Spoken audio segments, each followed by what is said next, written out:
तो हम इस वीडियो में बात करेंगे माइटोकॉन्ड्रिया, कोशिका में पाए जाने वाले कोशिकांग।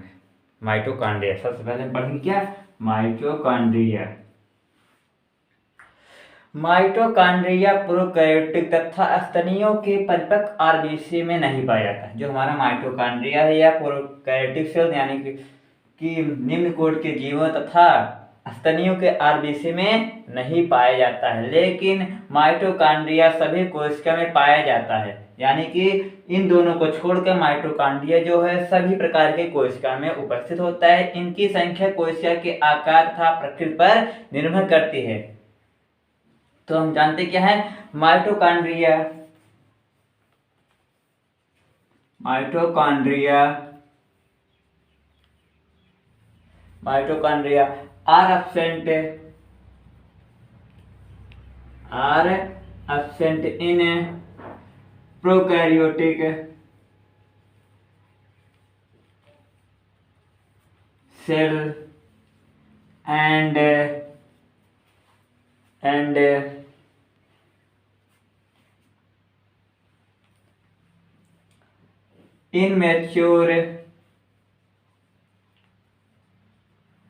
immature RBC red blood corpuscles of mammals. यानी माइटोकॉन्ड्रिया प्रोकैरियोटिक कोशिका तथा मैच्योर आरबीसी में नहीं पाया जाता है, क्योंकि एनिमल के यानी स्तनियों के आरबीसी तथा प्रोकैरियोटिक सेल में माइटोकॉन्ड्रिया एब्सेंट होता है। लेकिन माइटोकॉन्ड्रिया सभी प्रकार की कोशिकाओं में पाया जाता है accept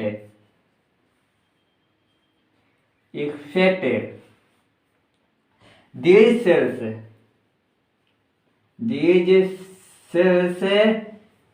cells mitochondria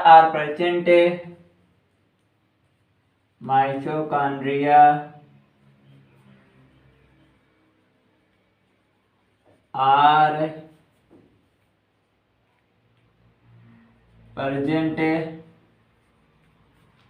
all cells।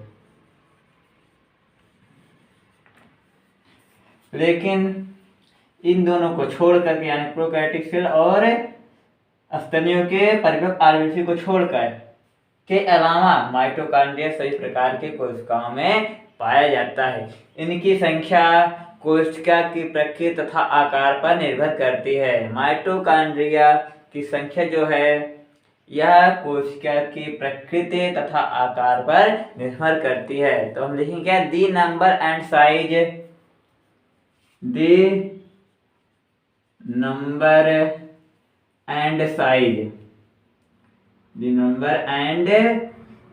Size उनकी संख्या आकार पर निर्भर करती है। आप mitochondria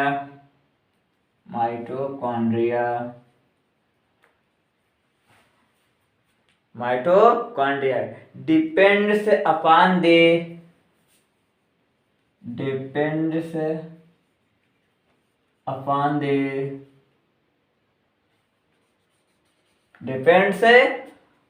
the nature of cell।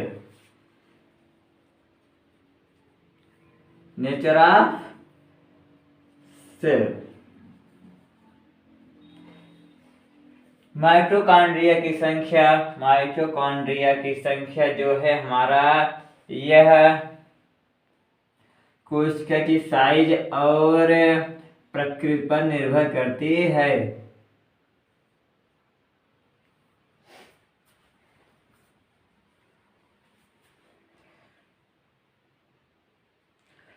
First time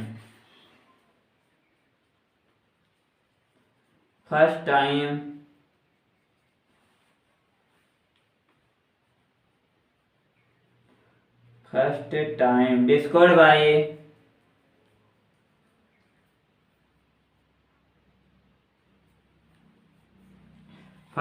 mitochondria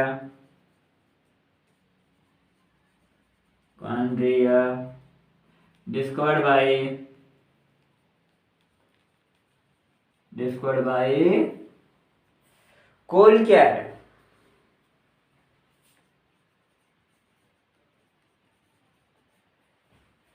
सबसे पहले माइटोकॉन्ड्रिया खोज किसने किया था? कोलकेर ने किया था। इन दी in the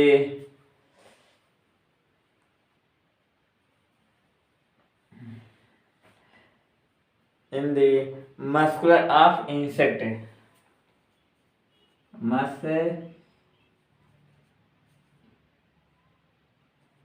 of insect किसमें किया था? सबसे पहले माइटोकॉन्ड्रिया की खोज कोलकर ने किया था। किसमें किया था? मस्कुलर ऑफ इंसेक्ट, कीट के मांसपेशियों में। सी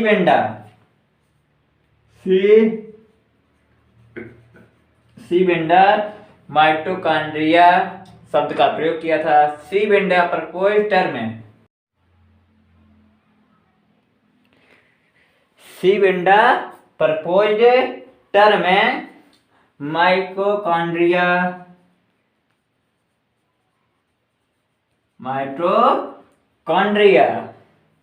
फॉर द फर्स्ट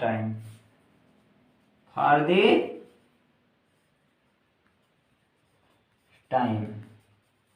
सबसे पहले माइटोकॉन्ड्रिया शब्द का प्रयोग सी बेंडर नामक वैज्ञानिक ने किया था। अब देखते हैं क्या इसकी संरचना के विषय में। इसकी संरचना कैसी है हम देखते हैं। क्या स्ट्रक्चर ऑफ माइटोकॉन्ड्रिया की संरचना। हमारा जो माइटोकॉन्ड्रिया है यह डबल बाउंडेड है, यानी दोहरी कला युक्त ऑर्गेनेली है। इसमें दो आवरण होते हैं, एक इनर मेम्ब्रेन होती है, एक क्या हमारा आउटर है, आउटर मेम्ब्रेन, एक क्या हमारा inner membrane.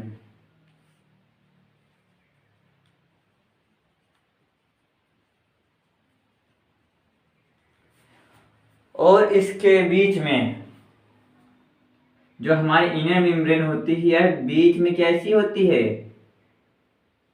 Finger like structure, बीच में मुड़ी हुई इस प्रकार से। और इसके बीच में छोटे छोटे उभार होते हैं, पार्टिकल्स होते हैं, डेंड्राइट्स निकले हुए होते हैं बीच में ऐसे। और छोटे छोटे दाने के समान संरचनाएं पाई जाती हैं पूरे इनर मेम्ब्रेन में। और इन संरचना पर छोटे छोटे पार्टिकल लगे होते हैं।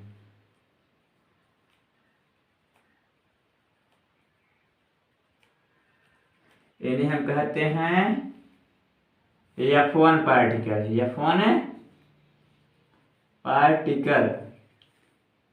क्या कह सकते हैं? इसे कहते हैं ऑक्सीसोम, या F1 पार्टिकल या ऑक्सीसोम। और इसके बीच में पदार्थ पाया जाता है जिसे कहते हैं मैट्रिक्स।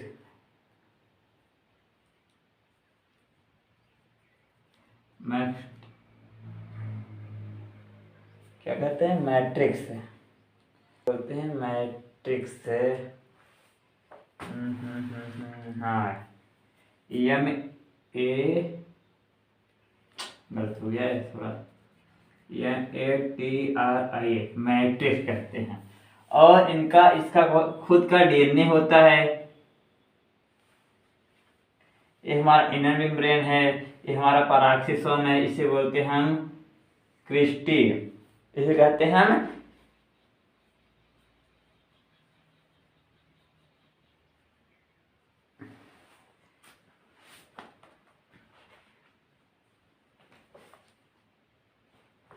क्रिस्टी बोलते हैं, CRIST। इसे कहते हैं हम क्रिस्टी।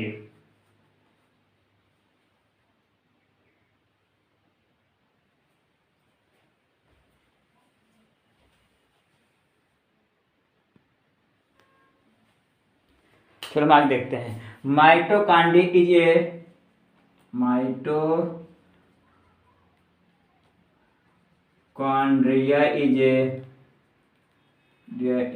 very small structure,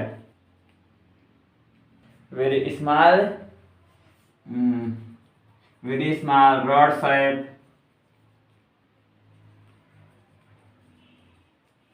बहुत छोटा होता है, रॉड शेप होता है, double membrane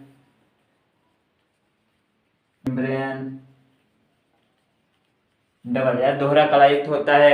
bounded cell organelle,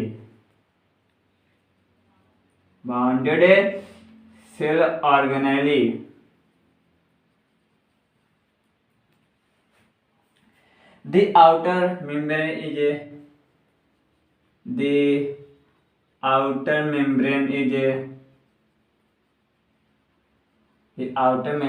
is regular but inner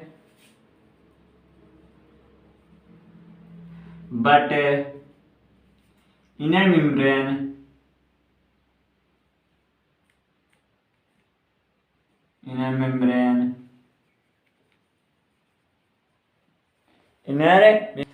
get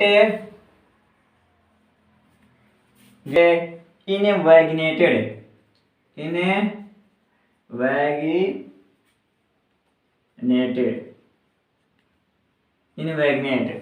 कह सकते मुड़ी हुई, and from large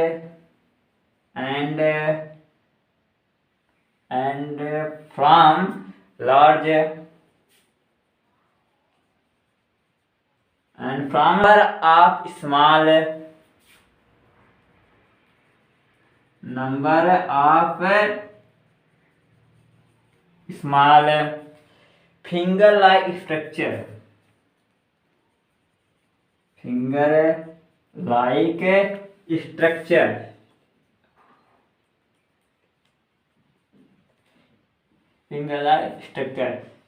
it is also called cristae. इसे हम क्या कहते हैं? क्रिस्टी। जो बीच में हमारे इनर मेम्ब्रेन होती है, बीच में मुड़ी होती है जिससे हम कहते हैं क्रिस्टी कहते हैं। क्या कहते हैं? Christie.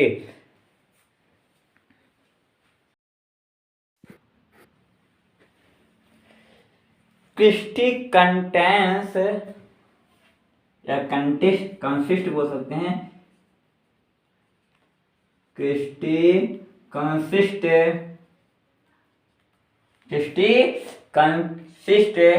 of large number of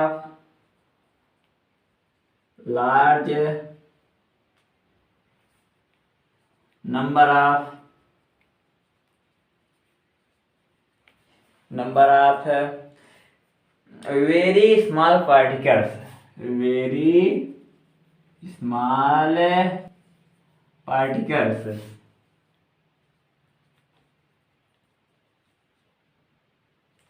small particles. These are called F1 particle.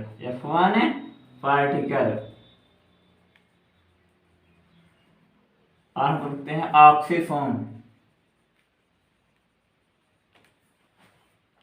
यानी क्रिस्टी जो है, क्रिस्टी के बीच में क्या है? बहुत छोटे छोटे, बहुत अधिक संख्या में पार्टिकल्स पाए जाते हैं, जिसे हम कहते हैं इसे हम कह सकते हैं क्या?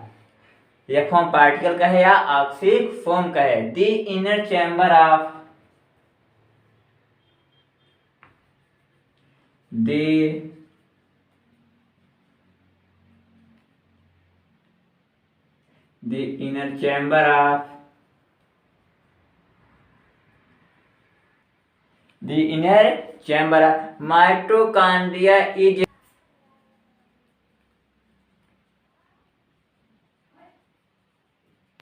mitochondria is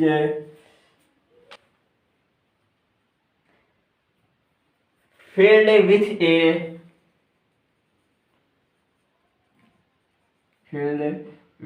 a fluid.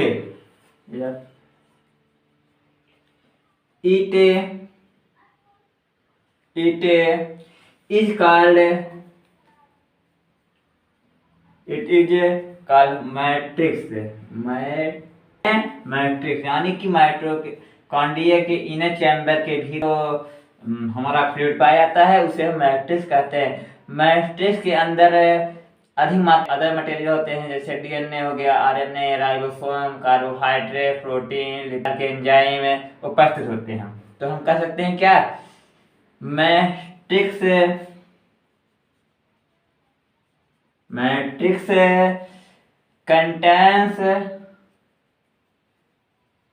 contains large amount of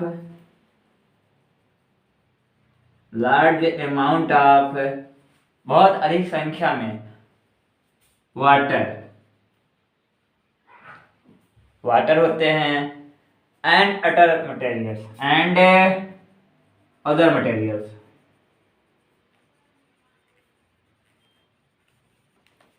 जैसे कैसे क्या होते हैं हमारे डीएनए हो गया, आरएनए हो गया, कार्बोहाइड्रेट हो गया,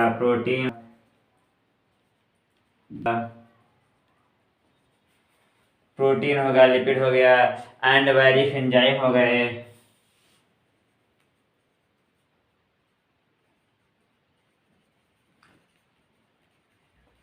बहुत सारे एंजाइम पाए जाते हैं। आर प्रेजेंट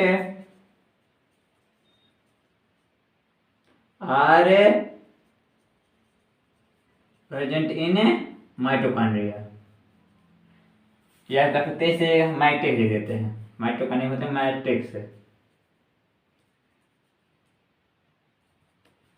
आर प्रेजेंट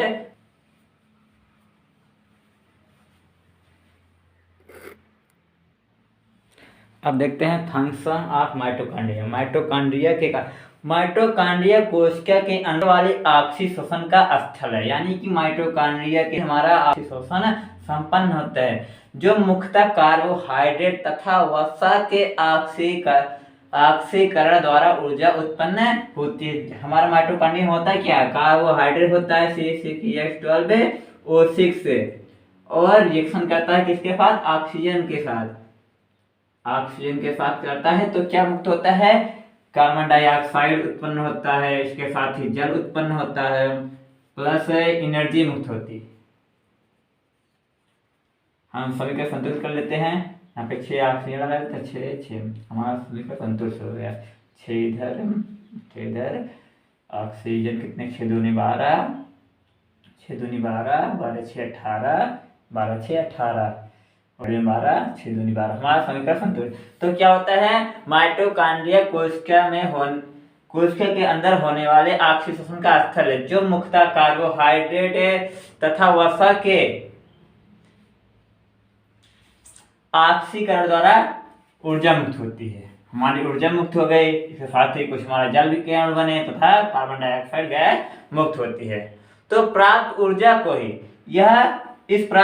ऊर्जा को ही माइटोकॉन्ड्रिया में एडीपी में एकत्रित करके एटीपी के रूप में बदला जाता है। यानी क्या, जो हमारा इसका जारण हुआ, इसका ऑक्सीकरण हुआ ग्लूकोज का, तो क्या हुआ, इसमें ऊर्जा मुक्त हुई। इस ऊर्जा को हमें एडीपी से एटीपी के रूप में बदल लेते हैं, यानी हमारा माइटोकॉन्ड्रिया बदल लेता है। एटीपी जहां से निकल कर एडीपी में बदल जाता है, यानी एटीपी बनता है, उसके बाद एटीपी के रूप में निकलता है, एडीपी में निकलता है तथा कार्य को संपन्न करता है, यानी कोशिका में भीतर होने वाले आवश्यक कार्य के लिए ऊर्जा मुक्त होती है। इसलिए माइटोकॉन्ड्रिया को ऊर्जा गृह कहते हैं। तो क्या बताया गया कि जो माइटोकॉन्ड्रिया है, यह माइटोकॉन्ड्रिया में भीतर जो है ऑक्सीकरण होता है, इसका होता है कार्बोहाइड्रेट या वसा का, जिसके कारण क्या हमारे साथ है, इसके साथ क्या होता है, एनर्जी मुक्त होती है, ऊर्जा मुक्त होती है, जो कैसी होती है, एडीपी की होती है, बाद में से एटीपी के रूप में बदल दिया जाता है। और एटीपी के रूप में बदलने के बाद जब इसको ऊर्जा की आवश्यकता होती है कोशिका को, तो यह एटीपी एडीपी के रूप में बदल जाती है और आवश्यक ऊर्जा प्राप्त की जाती है, जिसके लिए हम माइटोकॉन्ड्रिया को क्या कहते हैं, माइटोकॉन्ड्रिया क्या कहते हैं, पावर ऑफ क्या कहते हैं, power house of cell, POW, power house of cell, कोशिका का ऊर्जा गृह कहते हैं। तो क्या लिखते हैं, mitochondria, mitochondria is a is a is a very important cell organelle, very important cell organelle, बहुत महत्वपूर्ण कोशिकांग है। कोशिका के भीतर पाया जाने वाला माइटोकॉन्ड्रिया बहुत महत्वपूर्ण कोशिकांग है, जो क्या करता है, यह कार्बोहाइड्रेट तथा वसा का ऑक्सीकरण करके एनर्जी मुक्त करता है। इस प्रकार से हमारा समीकरण बता रहा है। तो क्या कहते हैं, क्या इसे हम कहते हैं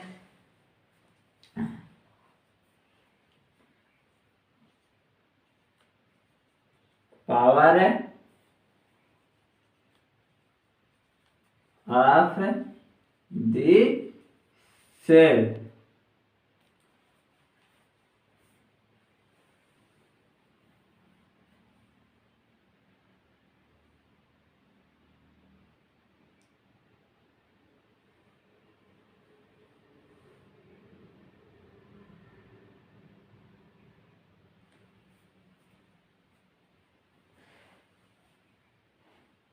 आगे लिखते क्या, in these process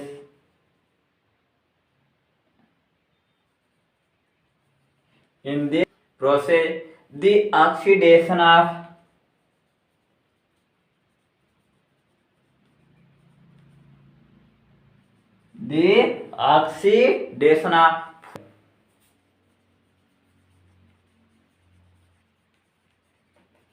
food material from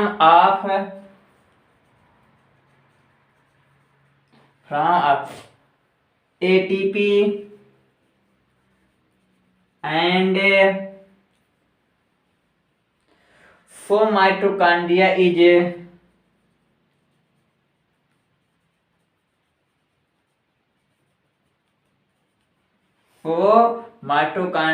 is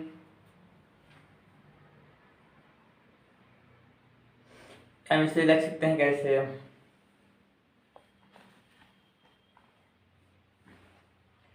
food material हो गया हमारा, टेक प्लेस एंड, लिखते हैं हम इसे takes place,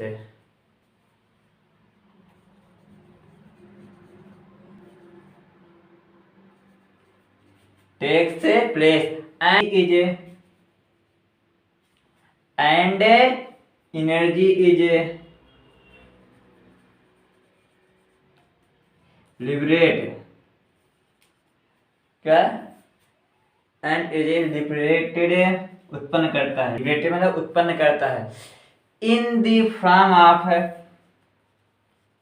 in the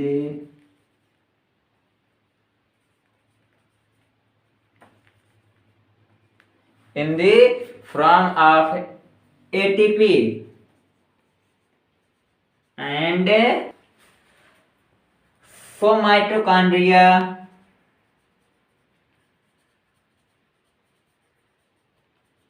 for mitochondria is also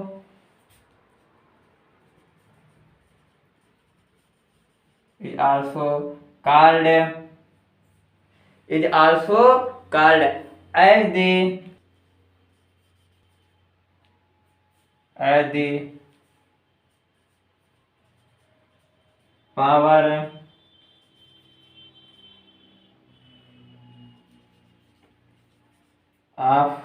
powerhouse of the cell।